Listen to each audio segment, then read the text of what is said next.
SPBU bulan ini. Mohon maaf sebelumnya, dengan Bapak siapa? Saya Pak Haji Soke, selaku manajer di sini. Dan ini Mas Hendri selaku pengawas SPBU ini ya. Izin menanyakan ya Pak, kalau boleh tahu profil SPBU ini seperti apa? Mungkin bisa diceritakan mulai berdirinya SPBU ini mulai tahun berapa? Kalau profil SPBU ini berdirinya itu tahun 2008 ya Bu ya, 2007 itu tepatnya tanggal 28 November, jadi sebentar lagi ulang tahun. Ya, 28 November 2007 itu berdiri. Apakah di sini pernah terjadi kecelakaan kerja dalam risiko operasional? Kalau di SPBU, dimanapun SPBU itu untuk pengisian bahan bakar itu satu mesin harus dimatikan, atau kedua HP tidak boleh main HP, apalagi merokok. Jadi itu yang tidak boleh diperbolehkan di SPBU. Jadi untuk masalah kecelakaan semacam itu tidak ada di sini. Selama tahun terakhir ini tidak ada problem untuk pengisian bahan bakar. Tidak ada masalah selama ini.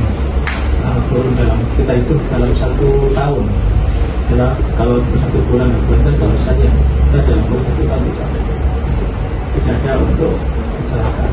Apakah ada pelatihan rutin untuk memastikan karyawan pelatihan rutin mengenai K3 mungkin setiap tahun atau setiap beberapa bulan sekali Pak? Kita setiap tahun sekali untuk K3 pelatihan pemadam kebakaran. Jadi itu setiap tahun sekali kita. Dan itu pun juga nanti bersertifikat.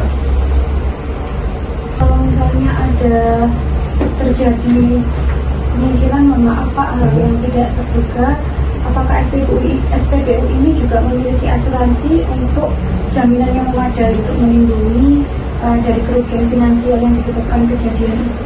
Asuransi untuk karyawan, tenaga, atau untuk istilahnya lingkup perusahaan. Kalau lingkup perusahaan ada asuransi pastinya, ya loh, pasti ada asuransi untuk kita PT itu ada asuransi, dan untuk karyawan pun juga ada asuransi, kami tanggung juga. Jadi kalau misalnya ada karyawan yang terkena ledakan mungkin dari kelalaian karyawannya sendiri atau dari customer, mungkin biasanya ditanggung perusahaan Pak atau mandiri? Kalau ada kerusakan katakanlah kelalaian dari karyawannya sendiri, ya kelalaian ya, yang disengaja atau nanti kelalaian ya, itu mereka tanggung sendiri. Tapi kalau istilahnya apa itu tidak kan istilahnya kita namanya kecelakaan kerja, kita semua yang menanggung yang cover. Jadi kelalaian ini ada 2 macam Mbak ya. Jadi jangan sampai salah paham, kelalaian itu yang menyebabkan kerugian pada perusahaan. Ya, itu kelalaiannya dia, jadi dia yang menanggung.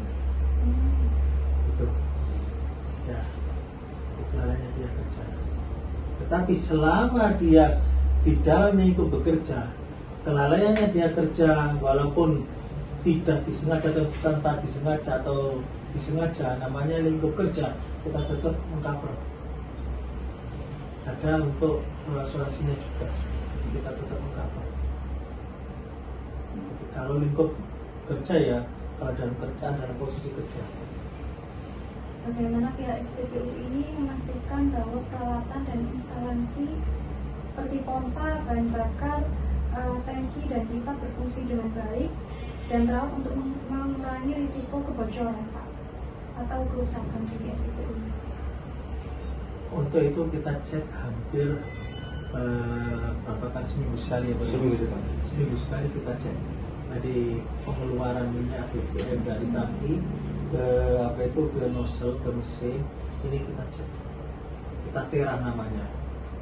Kalau nanti kita ada losisnya terlalu tinggi, ya toh, katakanlah antara disentik tangki dengan pengeluaran kita tidak stabil, kita lihat di mana kesalahan kita, apakah ada kebocoran atau ada hal-hal yang lain. Tapi biasanya selama ini pastinya ada kebocoran kalau memang proses terlalu tinggi.